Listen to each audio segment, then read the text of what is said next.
So it is my pleasure to welcome to the Leadership Institute from North Carolina's 11th District, Congressman Mark Meadows.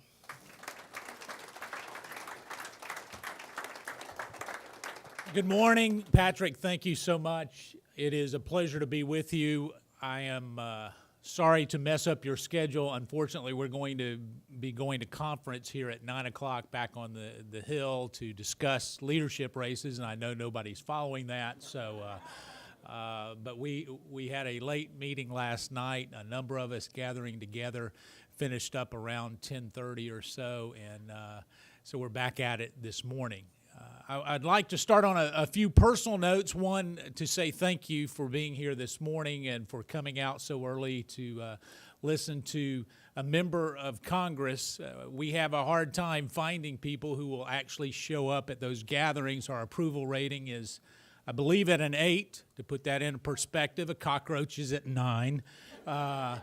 And so it's Morton and I go way back in very different ways. Actually, a little bit of trivia. I'm a big trivia buff. I love to find trivia. Morton Blackwell honeymooned in the same place that my wife and I honeymooned, a few years apart, granted, but in the great state of North Carolina and Highlands, North Carolina.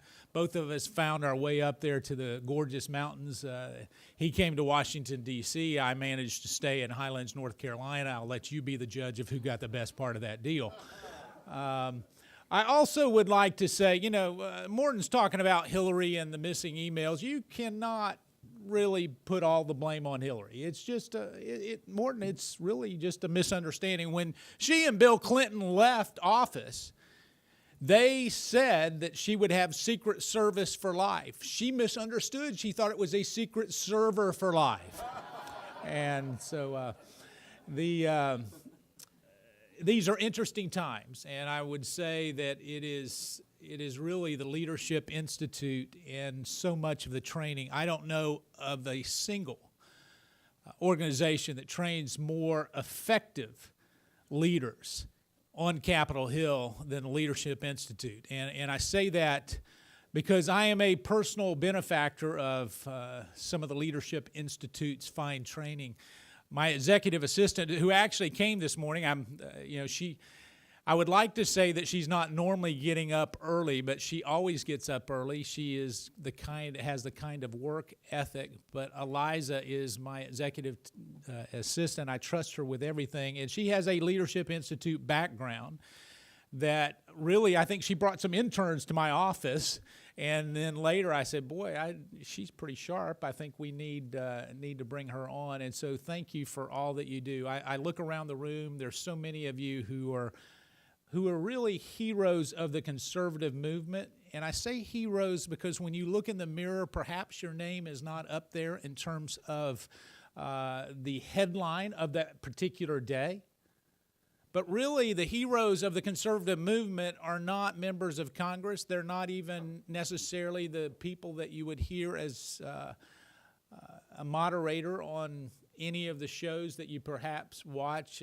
I know most of you watch MSNBC, and so I say that was a little dig. We are still trying to find the 4 people who watch MSNBC, and so as we look at this, one of the interesting things, the heroes of what is happening in America right now are really you. And I say that in all sincerity because what happens is yes, maybe it takes a little bit of courage or conviction to file a motion to vacate the chair. Some would say there is a craziness component to that. I must confess, on July 28th, which was my birthday, when we filed the motion to vacate the chair, I could find all my friends at one small table like that. Now, even my close friends, as we were walking down the hall, would all of a sudden find their BlackBerry or iPod very interesting as I was walking by, and they would continue to stare down at that. And so sometimes when you take an action, you are all alone. And I want the message this morning to be that you are not all alone. You are not all alone. the message needs to be one that when you have conviction and courage, that good things may come out of that. Punishment and consequences always come out of that. I can tell you that as my circle of friends got smaller on July 28th and 29th, I was just very glad that I was going home to North Carolina the following day and didn't have to spend another week here in Washington, D.C. I think one reporter said it best. It was like going from the lion's den to the petting zoo. And when I went home, it was amazing the reception that I got, which if the Beltway accurately reported what most members of Congress hear when they go home, it is two things. They believe that most members of Congress have turned their back on the American people, regardless of party. They believe that we have all turned our back on the American people, and that needs to change, and it needs to change. There was one poll that came out that said between 60 and 62% of the Republican Party believe that the Republicans betrayed them. Now, that's a word that is hard to find. Now, this is people of our own party saying that we had betrayed them. And many of you are activists. You get involved, you blog, you write checks, you actively go out and campaign in Louisiana or wherever it may be, and you say, all we want is a government that represents us. Isn't it amazing that I get the applause of some just because I said that I was going to stand with the people that I represent? Now, that's a sad day when we start to say that I get applause for doing what I was elected to do. However, it needs to be contagious on Capitol Hill. Now, I say it needs to be contagious because all of a sudden what happens is as a movement starts to get going and people start calling in and melting down the phone lines, all of a sudden they say, well, maybe that position that I have was not so abstract or contrary to the way that it needed to be. Now, I share that because it is important for each one of you to make sure that your elected representative, whether they're a Democrat or a Republican, hears your voice. Because if not, that vacuum will be filled with something. It is normally not filled with silence. Whenever there is an emptiness, it gets filled with either opinions or rhetoric from one side or the other. Now, Morton talks about making sure that you tweet it out. It is critical that you get active on Twitter. Now, I can tell you that that is not my strength. So I hired somebody who it was her strength to make sure that she can do it, because mainly the mainstream media picks up their information via what you're talking about and then gets in front of it and starts to talk about it. And so if you're not tweeting, somebody else is, and they're reporting stories that someone else is telling them about. Now, I say that it is a new trend that will directly affect it. Now, I look around, and I'm not going to be judgmental, but I'm assuming a few of you don't have Twitter accounts. I'm assuming a few of you wouldn't know a tweet if it jumped out and bit you. So find someone who does and start talking to them and let them tweet out for you. But I want to encourage you to do that because it is affecting the way that politics and messaging is happening. When you look at the trending on that, if you look at the debates, they determine who wins the debates based on the amount of Twitter and Facebook activity. And so the whole narrative comes from people like yourself who are communicating. So let me digress a little bit to the speaker's race, and then we'll open it up for those questions and answers. Yes? I know we're connected on Twitter, but are you Rep. Mark Meadows or Mark Meadows? I'm Rep. Mark Meadows. Mark Meadows is, I think, an artist or a jazz singer or something like that. You would get strange tweets back, at least, if you did that. So here's what let me digress just a little bit. Morton has a principle that if you go back on your word or your friends, you're finished. It's one of his principles that he has talked about for many years, that you're really finished if you go back on your word or your friends on Capitol Hill. Now, when you see that, it is very difficult to figure out who your friends are.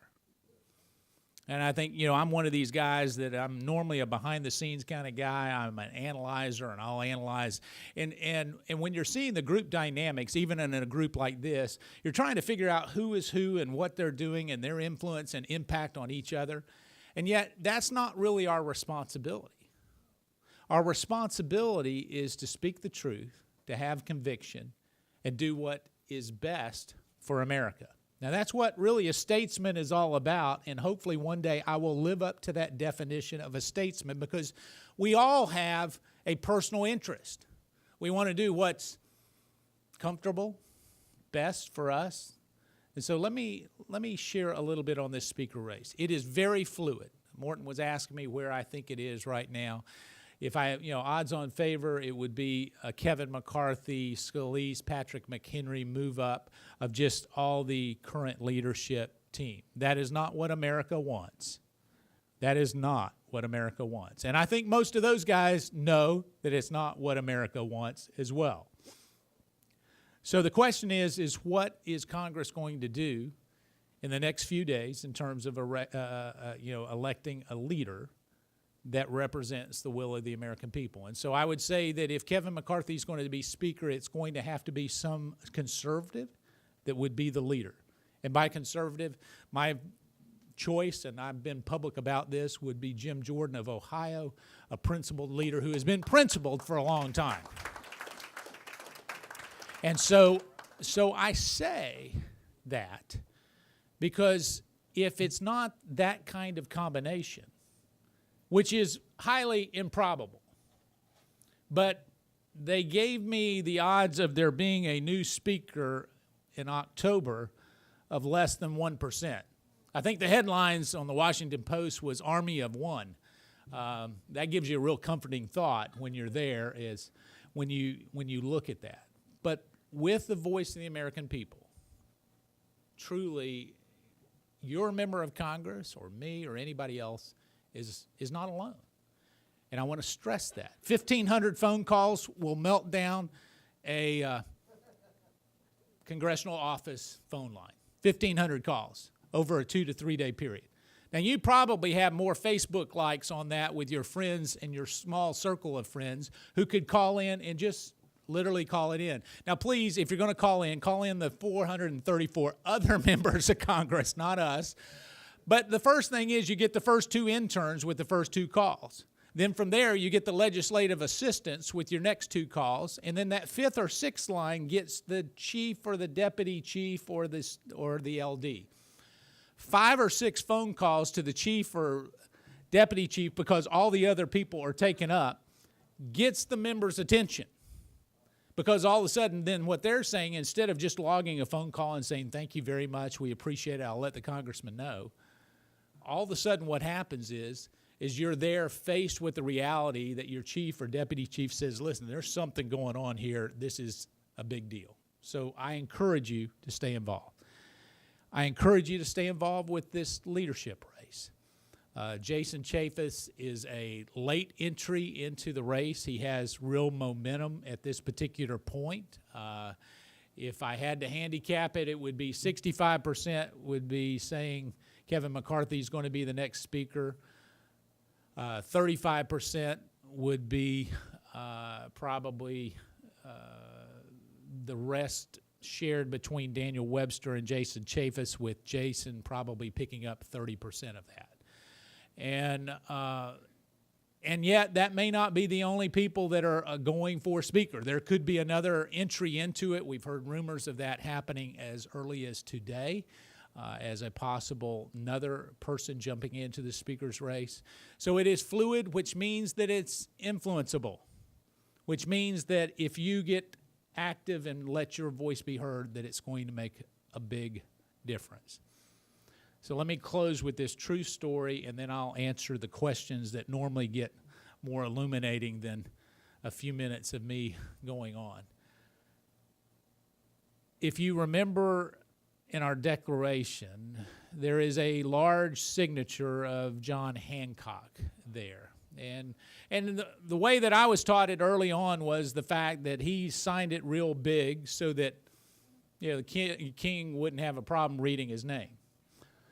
Well, if you really, without his glasses, thank you. All right. But the real story to that, I didn't find out until the first part of July. And it had an impact on me that was profound, because I was at the Library of Congress. I was looking at some documents that David Rubenstein had purchased and loaned to the library. And there was this one particular document that had John Hancock's signature on it, and his signature was the only one. And come to find out that indeed it was an act of treason, and so his was the loan signature that was sent to the king, and the other signed on later. Now, I say that because it profoundly changed me that day to say that if one person has to put their name and potentially be accused of treason, where are those same single patriots today? And it was convicting. It was one of those things because I always wanted someone else to take the lead.